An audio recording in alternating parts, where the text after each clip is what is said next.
What up? What up? It's Garage Gym Homie! And today I'm talking about the truth about drugs in jail and prison. Is it worth it? Before we get into this here, please click the subscribe button. I got content coming out all the dang time for you, man.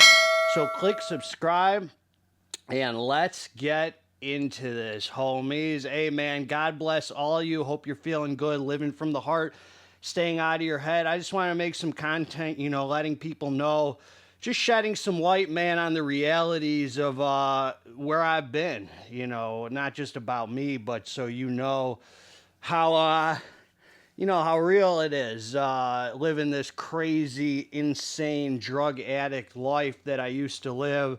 And because of the power of God who solved the problem I couldn't solve, I'm sober today, man. I'm a recovered addict alcoholic, going on 10 years sober, God willing, in January. So, yeah, man, like I've been locked up. I've spent I think I've given almost 4 years of my life to jails and prisons, man. I've been to county jails in 3 states, and I've been to 2 different state penitentiaries. And I remember, man, like I started doing like 3 days in jail. I did 10 days in jail. Then I did 90 days in jail. When I did 90 days in jail, I was in the kitchen crew over in Oakland County in Michigan. And the kitchen crew lived with the work release people. And the work release people got to leave all day and go if they had a job, they could leave all day and come back, man. I remember I was locked up there. I was in there with Royce the 5'9". He was upstairs, and when he got his DUIs, I remember seeing him.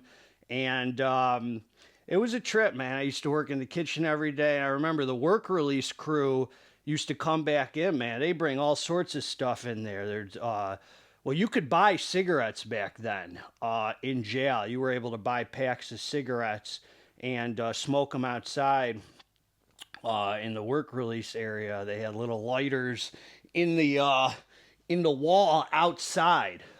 You could walk in. There was a fence, like a yard in county, and there was these things in the wall where you press the cigarette into the wall and it lights your cigarette. So I remember that was legit, actually. Then I was almost gonna say they snuck in tobacco, but that was all legit.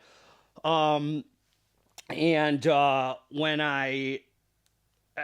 the work release people used to bring in all sorts of stuff, man. Xanax, all kinds of stuff, man. All kinds of pills and stuff. I remember spending just a ton of time there on Xanax. I was out of my mind, and I was only 18 years old then, 18 years old. Yeah, I did 90 days there because I kept violating probation. Anyway, so that was my first experience with drugs in jail, doing Xanax that the work release people used to bring in. And, that was Michigan, so that wasn't as crazy as California. When I went out to LA, I realized there is very complex and deep, like intricate planning that goes into the system out there in California from the inmates. There are people who literally get arrested for small charges on purpose so they can go into the jails and bring in drugs and distribute them because they know they're only going to be in for a day or whatever. And so if they know they're going in, they bring in drugs, through their culo, and as the Hispanics used to say, and distribute them through wherever, man. So I remember my experience with that was there was always tobacco, man, going around. That was really easy to get. Tobacco and weed was like everywhere in LA County Jail. Through the different times I've been there, I've seen a lot of different stuff, depending on where I was housed, what dorm I was in. There was like people would take Bible paper and roll up tobacco or weed. People were very desperate to do all sorts of drugs in there, man. They would ferment dude, the paisas, which were like the non-English speaking Spanish people, they would do some weird. So they would like ferment banana peels and weird stuff, and say that if you ferment this, it gets you high. And they would roll up all sorts of stuff. That's desperation, man. That's like real addict desperation.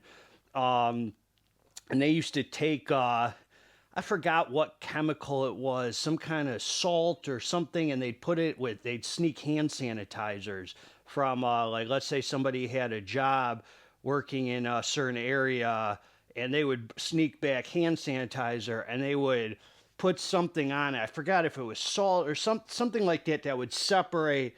It's been so long, man. That would separate. This was back in, dang, 2007 or something, man. They would separate the alcohol from the hand sanitizer and drink straight up alcohol. They'd also make pruno in there, man. They would ferment the apples and the fruit and save it from the meals and save it in a bag, and someone would be responsible for it, and they'd have to burp it. They'd have to undo the bag and burp it so it didn't explode, because that stuff becomes explosive, and then make alcohol, man. So I've had alcohol in there. I've sipped hand sanitizer.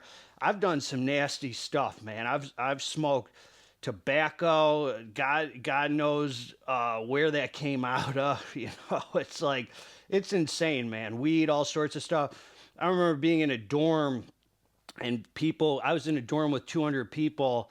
They rolled up crack cocaine with tobacco, and they were smoking it, man, just sitting down like by the bunk smoking, crack cocaine with tobacco, man. All sorts of crazy stuff was done there, and it's eye opening. You know, the craziest part about jail and prison, the drugs, were always the best drugs you could get.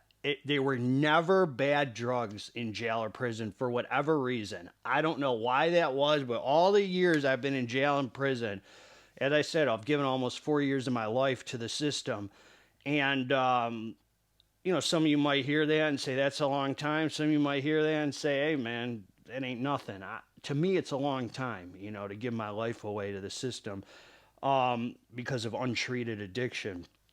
And, I've been in a dorm with 200 people before where every bit of 100 of them were on crystal meth, And I remember my bunkie was just, he snuck in crystal meth. He must have known he was getting arrested. I forgot the story.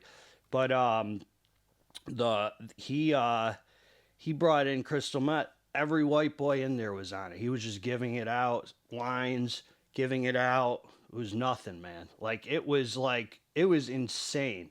And they're generous too with it, man. People are generous with it when you're in county jail. If you're a white boy and a white boy's got it, they share it, man. It ain't nothing. I remember being in another dorm at Wayside, and they kept bringing in heroin, man. And what they would do with the heroin was, it was black tar heroin, because it was out in California. It wasn't like the China white back home. And they would put it on a plastic spoon. They would put a little water with it, mix it up, and then sniff it down their nose. Dude, anything is brought in. I remember being in county jail where an inmate was caught with a gun. A gun in county jail. That's a real story, man. They were caught with a gun in county jail. I remember doing so much dope in county jail that I remember I was waiting for a rehab to pick me up from county. And I had done so much dope. Two of the guys in the dorm with me were also going to that same rehab. I got some kind of program where I had to turn myself into jail. I had to wait in jail long enough. Then I got sentenced to a rehab as part of my deal. And so I sat there for a couple months waiting for a rehab to pick me up. We did dope all day, man, to the point where I was worried about withdrawing. When I went to the rehab, they drug tested the two people I were with, and they weren't allowed to go in the rehab. They came to drug test me, And I got slick, man. And I made up a story to the rehab. And I told them right before they drug tested me, I left jail. I was on dope, went to the rehab, and they said, um, we drug test everyone when they come in to make sure. I said I was on the methadone program in county jail. I said, so just so you know, I might pop dirty. Um, I had heard there was a methadone program. I made it up that I was on the methadone program to make an excuse of why I might fail for opiates. They accepted that, man. They let me in. They said, oh, okay. And they didn't drug test me. They let me in. Or maybe they did drug test me and they still let me in. Either way, I told them I was on the methadone program. And there was enough drugs for free that I did without paying $1 just because I was a white boy. Enough to get strung out. Good drugs. Crystal. I mean, anything, man. It's there. Visitors bring it in. It's just a crazy, very intricate system, man. And you get easy access. I was getting schooled I remember being up all night, man, on crystal in jail, and it was uncomfortable, man. It was not, it was not fun. It was not fun anymore, man. It was not, when you're up all night in jail, you just want it to be over, man, because, it's not like on the streets where I was doing crystal and I could just grab some heroin or some weed or some Xanax to help come down. Once you're ready for, to take the edge off, you just got to sit there tweaking out, man, letting it ride out. It's not a good feeling, man. So that's just how crazy it is. As far as prison goes, man, prison's even worse.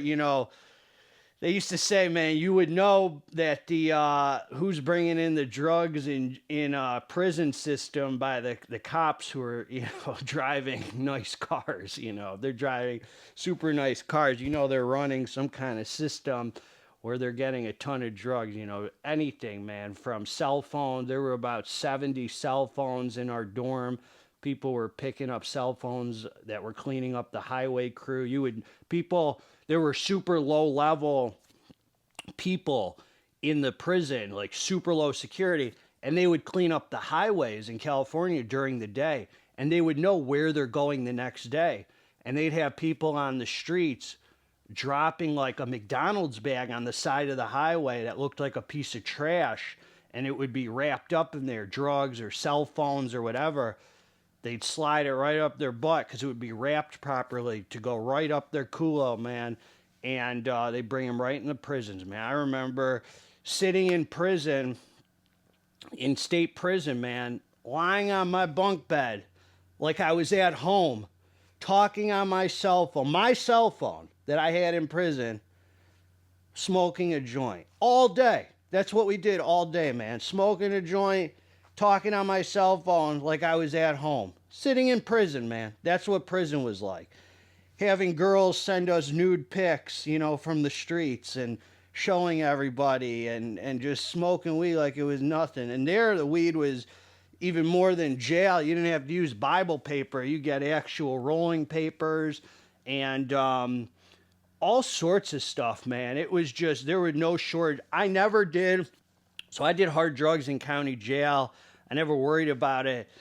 In prison, I didn't touch hard drugs. I was kind of leaning towards really embracing, this sounds crazy, but I was prepared. I wanted to be sober. Deep down in my heart, man, I always wanted to be sober. I just was untreated and sick, So the point is, I went to prison really prepared not to do hard drugs. I was committed really not to do hard drugs.